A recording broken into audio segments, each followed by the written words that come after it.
Kalau jenis kohaku warna merah sama putih yang utama. Bahkan saya nggak bisa sampai saya di apa ya, layanan perbankan itu di checklist gitu.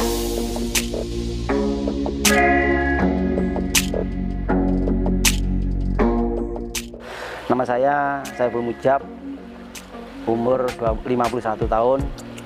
Alamat saya Desa Gemloko, Dusun Kuut, Kecamatan Legok, Kabupaten Blitar. Profesinya petani ikan koi. Pernah ngajar, tapi cuma setahun. Terus setelah itu tahun 94 saya merantau di Kalimantan sebagai pendamping desa tertinggal. Kontrak selama 3 tahun. Setelah itu tahun 96, akhir 96 itu saya pulang menikah. Terus saya menyiapkan pekerjaan di rumah, yaitu ternak ayam, bukan koi waktu itu, bukan koi, langsung ternak ayam, petelur. Baru cuma 6 bulan waktu itu saya ternak ayam tuh 6 bulan kan waktu krisis moneter. Itu 97, 98 mulai krisis moneter. Saya ternak ayam tuh cuma 6 bulan sudah bangkrut. Sudah bangkrut. 6 bulan sudah bangkrut. Lagi saya waktu itu 97 itu saya sudah mulai ternak ikan koi. Sudah saya jual. Terus hasil penjualan saya masukkan lagi untuk ayam.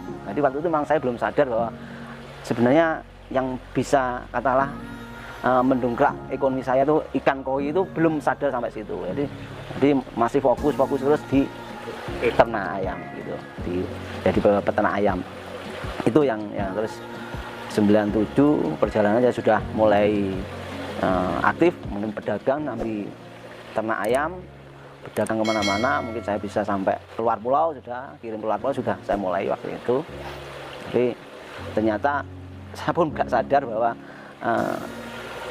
koi ini memang benar-benar menjanjikan untuk kehidupan, untuk membesarkan anak-anak saya. Itu belum sadar waktu itu. Jadi saya masih fokusnya terpecah gitu loh. Jadi baru saya, padahal ternak ayam itu saya sudah jatuh bangun itu baru saya total 2009 atau 2010 ayam saya habiskan, saya jual, baru saya fokus ke, bahkan ini dulu yang sebelah kolam yang sebelah situ kan bekas kandang untuk kutuan itu, tapi kandangnya sebelah sana lagi. Ada 10 tahun saya di ternak ayam itu, saya kira saya kok boro-boro saya beli tanah nggak mampu, bisanya malah jual waktu itu. Jadi intinya saya tuh belum sadar bahwa yang menolong atau mendongkrak ekonomi saya itu waktu itu sebenarnya koi, tapi saya masih mempertahankan ternak ayamnya itu, padahal itu utang saya tambah menggunung lah. Jadi saya sudah lepas dari ternak ayam itu pun hutang saya masih banyak waktu itu. Jadi masa setiap bulan masih nyicil, sampai setahun lebih lah saya nyicil. Ya yang nyicil juga ikan koi juga. Ya. Itu ada salah satu teman yang memberikan motivasi, saya suruh fokus, sudah sampai berhenti aja ternak ayam, sampai fokus apa yang kira-kira bisa sampean kerjakan gitu waktu itu. Oke, waktu yang paling enak waktu itu, yang modal yang paling murah sebenarnya waktu itu memang benar-benar koi. Jadi padahal waktu itu ya tahun berapa, 98 atau 99 itu pertama saya ternak itu dengan indukan yang cuma harga 100.000 waktu itu. Uang 100.000 aja untuk beli indukan itu pun juga ngutang waktu itu. Tapi alhamdulillah saya ternak dengan modal indukan yang cuma harga 100.000. Waktu itu saya beli di namanya Pak Karyo waktu itu. Pak Karyo. Ya, Pak Karyo Trogo waktu itu. Jadi saya beli ikan seperti itu, saya ternak, dan alhamdulillah hasil anakannya waktu itu lumayan. Dan tahun waktu krisis itu memang saya kira waktu lagi booming. Di sini kan belum banyak orang yang ternak koi, belum banyak, tapi sudah terkenal. Jadi di Dusun Kuut ini sudah terkenal kemana-mana bahwa yang banyak koinya yang di daerah sini, di dusun ini. Dan pedagang waktu itu datang nggak seperti ini, enggak, pedagang dari luar kota semuanya datang dari sini, dari Bandung, Jakarta, Surabaya, itu datang ke sini semua gitu. Jadi waktu itu pemasaran di tahun itu, waktu krisis itu, kalau ekonomi jatuh malah yang di koi ini jaya waktu itu. Karena saya sudah lama kenal dengan ikan koi, dan kebetulan juga lingkungan di sini itu kan sudah banyak yang ternak. Ya otomatis saya kan tinggal ngikuti aja, karena saya sudah akrab dengan banyak orang di sini. Kebetulan ada saudara yang waktu itu sudah mulai ternak. Saya cuma apa ya, mengikuti aja. Jadi belajarnya ya cuma otodidak gitu loh. Terus sesuai dengan perkembangan apa perjalanan waktu saya ternak itu kan otomatis saya harus berkembang gitu.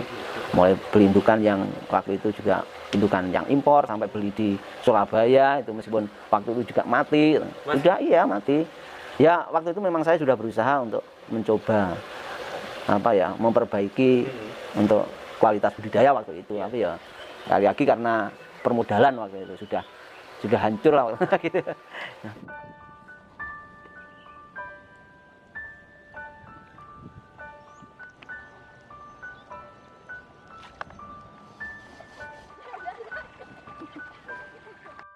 Karena orang budidaya ataupun orang pedagang itu kan bidiknya tetap pasar Pak ya. Jadi yang dicari kan tetap uang Pak ya. Memang saya nyali saya apa ya nggak berani eksplor terlalu jauh karena waktu itu memang jenis kohaku dan sangke dan soa itu memang banyak populer, banyak dicari waktu itu. Jadi otomatis saya harus mengikuti waktu itu. Oke, saya yang ternak seperti ini. Memang banyak teman-teman yang mengeksplor atau bereksperimen dengan jenis-jenis yang lain, tapi karena saya orientasinya tetap apa pemasaran yang mudah, penjualan yang mudah, otomatis tetap di jenis itu gitu. Nah, ya, jenis-jenis lain tetap saya ternak. Meskipun itu di kolam itu kan ada soa juga ada, jenis kojaku juga ada, jenis polosan juga punya.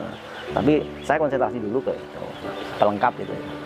Yang lainnya untuk pernah suatu kali kami itu mencoba karena awal-awal kami mulai berdagang ya. Saya mencoba mencari pinjaman ke perbankan waktu itu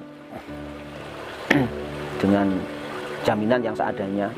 Saya beli ke bank pencairan, saya belikan ikan, dan alhamdulillah waktu itu ada pedagang yang langsung memborong.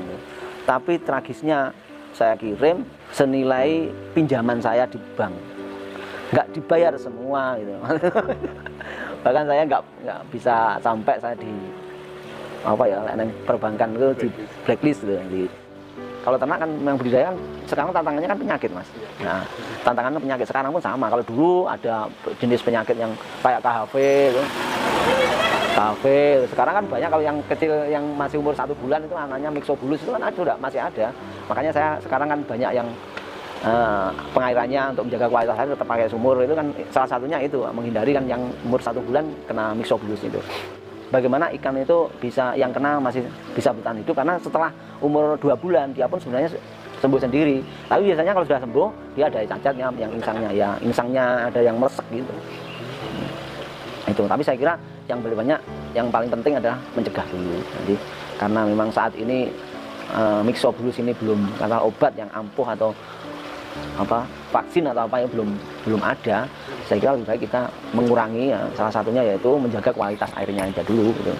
Kalau kita tidak bisa menjaga kualitas air ya otomatis myxobulusnya datang. Jadi di saat kita musim pancaroba kita harus siap-siap menjaga imun dari ikannya gitu. Caranya selain kita tetap menjaga kualitas air ya kita kasih ikannya itu makanan yang mungkin untuk menjaga imun, bisa vitamin. Dan kalau sekarang teman-teman sudah pintar semua, jadi ada yang kita pakai pakannya itu difermentasi dengan dikasih probiotik dan sebagainya. Sekarang banyak yang seperti itu. Isonnya mencegah Mas sekarang. Bisanya mencegah gitu. Kalau namanya virus kan nggak bisa hilang 100% kan gitu. Isanya meniteni Mas. Nah gitu. Jadi kalau sudah kena, biasanya saya juga kalau fasilitas yang di rumah kayak akuarium dan fiber itu cukup untuk mengobati ikan di sawah ya saya angkat gitu. Tapi kalau masih bisa diobati di sawah, tapi biasanya tetap saya kasih probiotik yang di sawah gitu. Jadi musim pancaroba dan ya, di saat ini aja masih jadi hujan gini ya, saya tadi kan barusan ngasih probiotik yang di sawah yang umur 1 bulan. Probiotik itu ada banyak ya Pak, merek-mereknya? Macam-macam ya, tergantung teman-teman petani itu yang bisa kan. Oh saya kan nanam sendiri gitu, bikin sendiri. Iya, tapi ya tetap ada biangnya, gitu. Starternya saya berarti itu seperti kayak EM gitu Pak? Iya, ada IM4, kalau yang di booster juga ada, dan macam-macam, bentuknya macam-macam.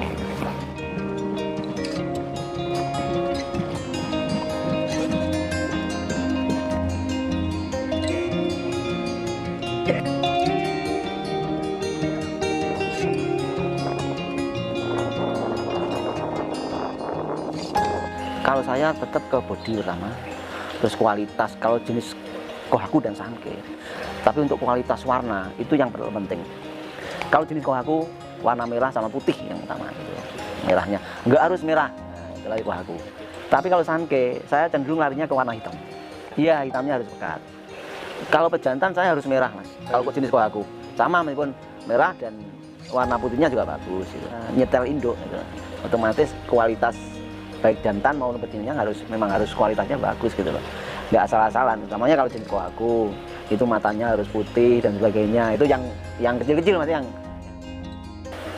minimal 50 itu sebenarnya sudah, meskipun ada yang mensyaratkan minimal 55 atau 50 itu sudah terkecil, tapi indukan saya rata-rata ya di atas 50. Di atas 50 yang tapi yang sudah tua itu rata-rata ya sudah 65, yang di sana itu hampir 70 cm. Sebenarnya gini, memang ada klaster atau bilang orang apa ya, ada kasta-kasta itu. Kasta itu kan tingkatan sosial lah gitu. Tapi saya kira ada benarnya juga, di Jepang pun sama seperti itu, tapi bukan berarti jenis yang lain itu tidak menarik gitu loh. Tidak menarik, bahkan ada yang jenis lain yang katakanlah kastanya rendah tapi bisa secara harga itu bisa menyamai jenis Kohaku Sankei, Kusankei itu ada juga.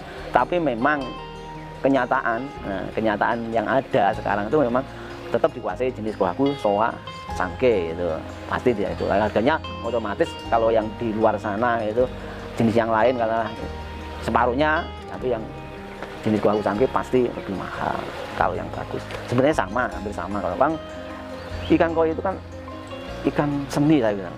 Jadi harga itu kadang-kadang otomatis ikan yang bagus utamanya, dan bagus itu menyesuaikan dengan selera. Ya, seleranya orang berduet, ikan apapun yang menarik, otomatis dia pun juga berani nebus mahal. Ya. Terkait dengan organisasi, sebenarnya organisasi di Blitar ini yang tertua atau di Indonesia yang tertua adalah BKC, Pak. Blitar Koi Club itu saya anggap organisasi tertua. Dan kenapa kita harus berorganisasi waktu itu? Karena tuntutan utamanya, tuntutan pemasaran ikan waktu itu. Jadi kalau kita mengadakan kontes koi, kalau kita tidak terorganisir gitu lah, saya kira nggak bisa, kan kerjanya tetap tim. Jadi BKC itu terbentuk insya Allah tahun 2000 kita. Tahun 2000 itu sudah terbentuk Blitar Koi Club, tapi sebelumnya sudah ada embrio. Embrionya sebelum tahun 2000 itu sudah ada embrio untuk organisasi Blitar Koi Club. Tapi kita mengadakan kontes tuh yang full itu di tahun 2000-an. Itu sudah mulai ada kontes-kontes gitu, yang mengadakan Blitar Koi Club.